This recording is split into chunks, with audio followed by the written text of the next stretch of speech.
and running. Okay, ready, every. Can we begin? Yes? Can we anfangen? Okay. So, Craig, can you tell me where were you born and where did you grow up? I was born in South Africa, in Johannesburg. Sorry, Oh. I'm not. Niels, ich kann ihn nicht hören. Oh. Das ist zu laut. Okay. Weird. Gleich Mikrofon. Sprich nochmal. Yes, Okay. do you hear me? Sehr gut. Yeah? Okay. Ah, ist besser, vielleicht hatte ich hier die Hand am Mikro. Huh. Okay. Wahrscheinlich, Ja. ne? Okay, Okay. super. I was born in Johannesburg, South Africa, but after 6 months I moved to Seattle in Washington State, USA, where I grew up until going to college in New York. Okay. Now, how did your family get to South Africa, to Johannesburg? My parents came, no. Sure. My grandparents grew up in Latvia, Lithuania, and Belarus, and they all left there to go to South Africa between 1870 and 1934. Mostly they left in the 1930s. And they were just trying to get out, mostly before things got really bad for economic reasons. And that was one of the places where you could go, and so they just went to see where they could get to, and that's where the ship was going, and so they left. All right. And why did they leave South Africa? My parents grew up in apartheid South Africa. So as you can imagine, that was just a really intense place to live. And they definitely didn't agree with the apartheid policies. I think they weren't extreme radical activists, but they were definitely working against the system. I remember one day my grandmother caught my father, she saw that he had a book of Marx in his bedroom, and she said, "We have to get rid of this right away," and they buried it somewhere or something because they could get into a lot of trouble for that sort of thing. So they wanted to get out because of the political situation. Also for Jews there, it wasn't a great place. Obviously they weren't the worst out of everybody there, but you definitely could get beat up at school, or they would have parties and they'd have to watch out for who showed up because there were just all kinds of tensions. Okay, great. Now, tell me a little bit about being Jewish in Seattle. Was your family religious? Growing up in Seattle as a Jew was interesting, I think, because Seattle's a very liberal place. To me, actually, the culture feels like a lot of things I encounter in Berlin and in Germany. People recycle, they like to bike and spend time outdoors, and they're into green energy and all these kinds of things. So I don't know. For me, I grew up like most South Africans. I think because of going to such a faraway place, they really stuck with their culture to a certain extent.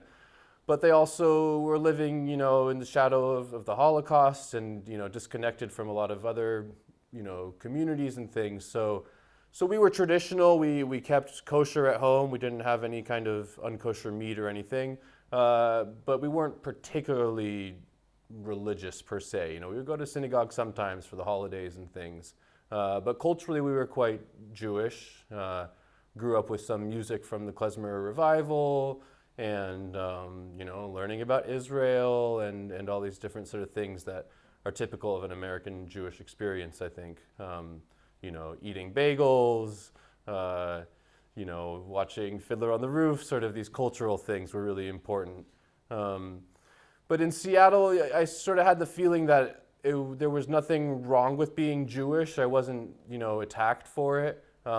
Maybe I was teased a little bit or something about some of the dietary things, but not really. I didn't have much negative experience.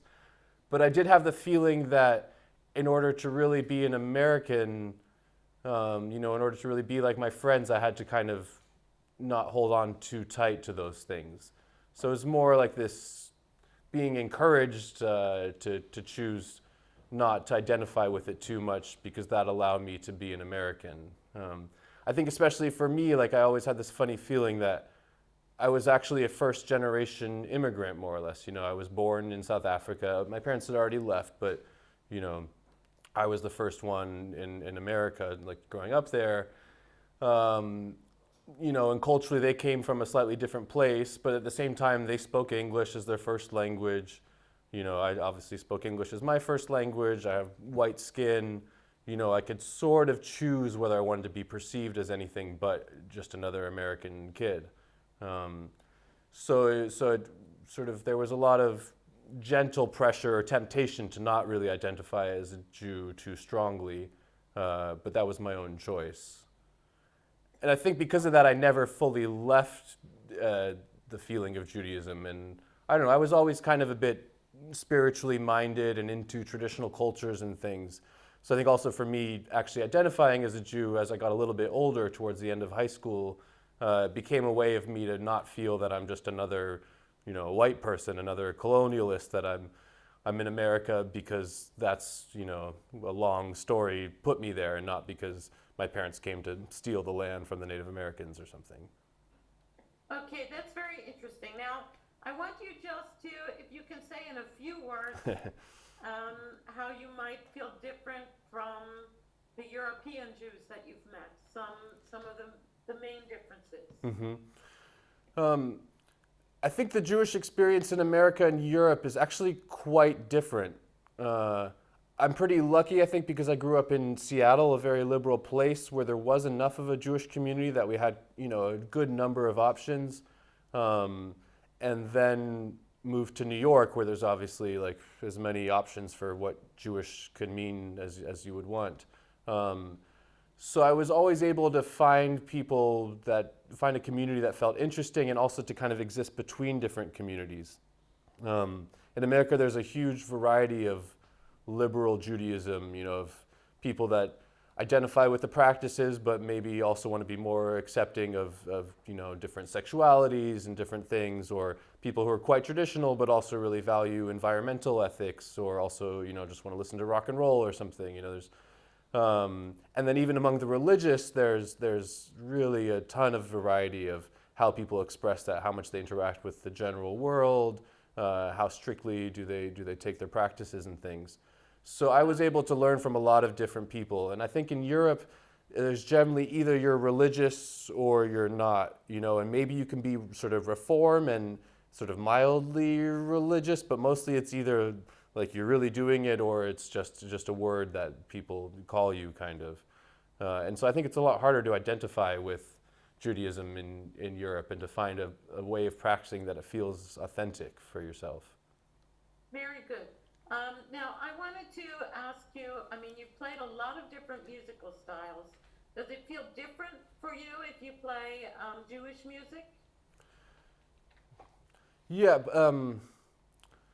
it's interesting being a violinist, a fiddler. You sort of have a ticket to anywhere you want to go. Almost every country has a tradition that you can be a part of, and so it's always for me been an amazing way to travel and to participate and sort of be in conversation with cultures.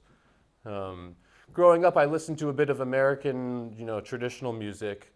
Although it wasn't until the end of university that I really got into it. But once I did, I really, really dove deep into the American fiddle tradition, and there was definitely something about that felt sort of just immediate and raw in a way that I had, I think, been looking for.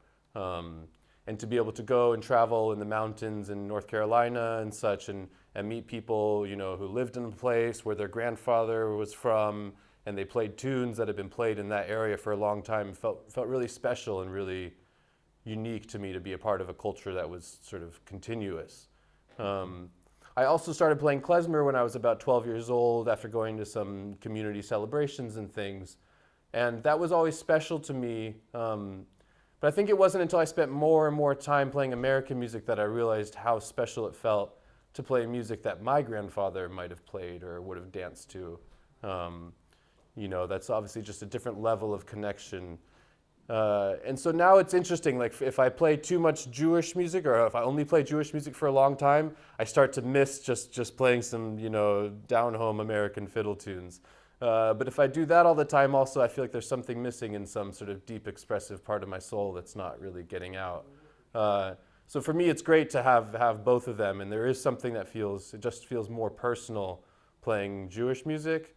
But at the same time, if I had to only keep my identity to that, I think I would feel a bit limited and not. Perfect, Craig. You've said it all. Stop. That's good. If you can say something Yes, hört man very, nicht. very Ist fast okay.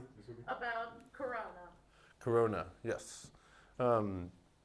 Being a musician in the Corona times is obviously extremely challenging. It's funny because usually we spend all of our time organizing travel and emails about different concerts and running around, and I think we're always saying like, oh, if only we could just stay in one place for a few months, I would get so much done. And now we did it, and I stayed in one place for quite a few months and got some things done, but it's such a different way of living that it's like you need a new training psychologically, I think, as well as everything else. So that's been a challenge. I'm sorry to interrupt. That's all right. Do you think it's brought the Yiddishkeit community together in some way? Right, yeah. It's interesting to see how all the different musical communities have taken the pandemic, and I think that the Yiddish music community has really done an incredible job of using this time to come together, perhaps because there's still so many unanswered questions and things we don't really understand. So I've been working with various friends and scholars around the world, doing some conversations on Zoom. I set up a Facebook group and doing some various kind of video challenges, just trying to get people to engage with some of the ethnographies that have been done, the work of Moshe Beregovsky in particular, a Ukrainian. Yeah, that's great. Now, Craig, do you think that the international quality of the Yiddish, the Yiddish cultural community, has that brought out the best in internet? Yeah, I think because the Yiddish music community is so spread out, there's little pockets everywhere, we're kind of used to doing things either in conferences or online, and there's a lot of these different little groups of people messaging about things. So we've been kind of particularly well set up, I think, to deal with the pandemic. And there's been a strong effort, I think, to take some of those conversations out of private messages and make them into more of a public discourse. So it's really been incredible to see that happening and see the conversation being opened up and sort of everybody making an effort to welcome other people in. That's great. I mean, so because there's been things that have gone on in Brazil, in Canada, in New York, and in Berlin. Yeah, it's really been international, which is, it's partly just a product of the way that this scene has been growing and the growing interest. And I think also just the desire for all of us to reach out across borders and try to include as many people as we can. I think also Jewish music, there's, it's easy to sort of get the surface of it, but a lot of what makes it really great are these subtle details. And so there are things that you really kind of need to spend time with. And for a lot of people, unless you're really devoted to it, you don't necessarily travel to New York or to Berlin or somewhere to go to a conference about it. So we've been finding a lot of people have been showing up and doing these things online that otherwise might be interested but wouldn't be able to make that effort. So it's really special. Perfect. Thank you, Craig. Yes. That's perfect. All right. Thank you very much. Yes. Thank you.